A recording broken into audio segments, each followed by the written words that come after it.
एक समाधान करी तो गयो जाहे दिनकर राम सुमंत्री आवता देख आदो की पिता राम श्री राम जय राम जय जय राम राम जय राम जय जय राम। समंत्र लोकांचे समाधान करत करत आपल्या श्रीरामाकडे प्रभूंची गाठ घेतली. प्रभूंना सांगितलं की तुम्हाला राजेसाहेबांनी कैकई मातेच्या महालात बोलावले. त्यावेळी कैकई मातेच्या महालात ज्यावेळी प्रभू रामचंद्र आले हो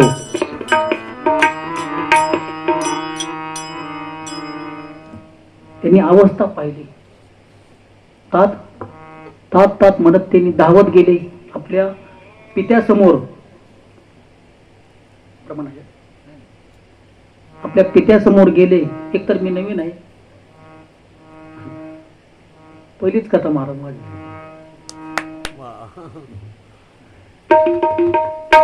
आपल्या पित्यासमोर गेले आणि पिताजीला म्हणाले, तात ही काय अवस्था करून घेतली. रामा म्हणले काय नाही रे. परत रडू लागले. प्रभूंनी जाणलं, कारण प्रभूला माहित असतं आपल्याला वनासुला जायला लागेल. अगोदरच त्यांना माहित असतं, कारण लहान असताना प्रभूंनी कैकई बरोबर वचन घेतलेलं असतं. वचन ज्यावेळी प्रभू 7 वर्षाचे 5 वर्षे त्यावेळी असतील, शरीर तीरावर ते कशात ते गेले स्नान करण्यासाठी. स्नान काय ते पळत लहान पोरं काय पळताना असत पळणं, त्याच्या पाठीमागं त्याची माय पळती, त्याचा वडील पळतो, कोण असेल ते पळतात त्याला धरण्यासाठी. तसं ते लहान बाळ प्रभू रामचंद्र पळाले आणि नदीत शरू नदीमध्ये ते शिरले, आतमध्ये गेले, कमरेतक्या पाण्यात गेले. त्यावेळी कैकई पाठीमागे धावत गेली आणि प्रभूला पकडलं. काय प्रभू म्हणले, काय असं लावलंय म्हणले. रामा एकटाच पळत आला. नाही म्हणले, माते मला एक वचन दे म्हणले. अरे वचन काय मागतो म्हणले, पूर्ण राज्य तुझंच आहे, तुलाच राज्यावर आम्ही बसवणार आहे, तू वचन कशाला मागतो. नाही म्हणले, वचन दे मला.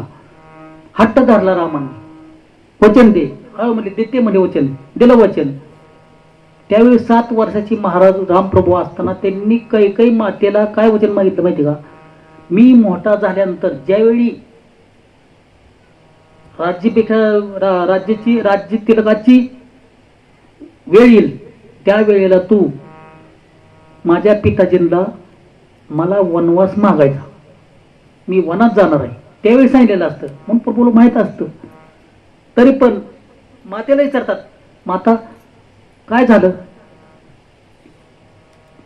पिताजींना काय झालं. त्यावेळी म्हणाले की अरे म्हणे रामा म्हणले ते दुःखी नाहीत, मी दुःखी आहे, तेही दुःखी आहेत, आम्ही दोघंही दुःखी. काय तुमचं दुःख सांगा म्हणले. अरे म्हणले मी त्यांना वर मागितला, मला त्यांनी 2 वर दिले, ते आत्ता मी वर मागितले. पहिल्या वराने मी भरताला राज्याभिषेक आणि दुसऱ्या वराने प्रभू रामा तुला वनवास. अरे वा वा म्हणजे पुढे मारायला लागले प्रभू, टाळ्या वाजवायला लागले.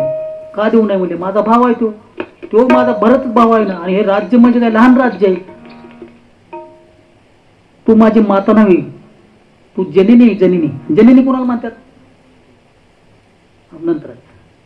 जननी कोणाला म्हणतात, जी माय आपल्या पुत्राला जन्म देते, खरी त्याला जननी म्हणतात. म्हणून महाराज प्रभू रामचंद्र काय म्हणतात, तुन जननी सोयी तुझा भर भागी, तुन जननी सोयी तुझा भर भागी, जो पुत्र मातु वचन अनुरागी, तनय मातृपितृ तू संहारा, दुर्लभ जननी सकल संसारा. श्रीराम जय राम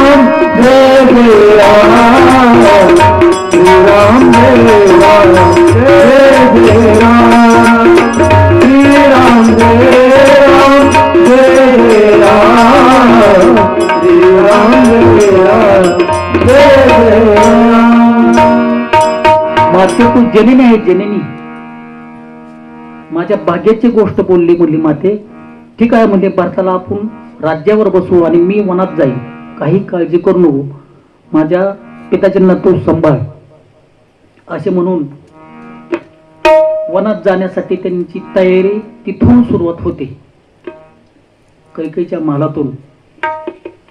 तरी पण आपल्या कौशल्य मातेची भेट घेण्याकरता ते कौशल्य मातेच्या सदनामध्ये आले, महालात आले.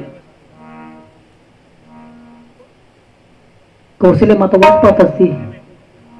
अरे म्हणली, कुठे बाळा तो? मी खूप वेळ झाले मी वाट पाहते, चल तुला आंघोळ घालते, आता तुला गादीवर बसवायचं आहे, सगळे साहित्य गोळ झालेलं आहे, सिंहासन तयार झालेलं आहे, चल चल चल लवकर. नाही माते, प्रभू तिचे समाधान करायला लागलेत. आता त्यांना असा पेच पडला भगवंताला की ह्या मातेला सांगायचं कसं मी वनवासाला चाललो म्हणून, कुठनं सुरुवात करायची? कौशल्य मातेला काय सांगायचं, कशी सुरुवात करायची? प्रभू रामचंद्र विचार करू लागले. ऐक माते म्हणली, मी राज्यावर बसणार आहे, मला राज्य मिळणार आहे. हा म्हणली, मी राज्य द्यायलाच लागेल म्हणले तुझ्या पिताजींना, ही रघुवंशाची हीच आहे, रीत आहे ना, ज्येष्ठांना राज्य गादीत मिळालंच पाहिजे म्हणजे, तुला राज्यावर बसायच लागेल म्हणले, हे ठरलेलं आहे म्हणे. तू असं का बोलतो म्हणजे, मी राज्यावर बसणारच आहे म्हणून? नाही ना म्हणे, थोडासा बदल केलाय. बदल म्हणजे तसला काय नाही. काय बदल केलाय? थोडासा म्हणले बदल केलाय. काय बदल केलाय? हे अयोध्येचं राज्य लहान आहे म्हणून हे राज्य भारताला दिलं आहे, आणि मोठं राज्य, वनाचं राज्य मोठं आहे, ते वनाचं राज्य त्याला शोभणार नाही, त्याला पेचणार नाही, म्हणून मी वनाचं राज्य मी स्वीकारलंय. असं म्हणल्यानंतर कौशल्या माता म्हणते, अरे म्हणली, तू माझ्या पोटी जन्म घेतलाय, मी ओळखते तुला म्हणली. किती बोलतो रे म्हणले तू, मी ओळखलं म्हणली. राजगादीवर कोण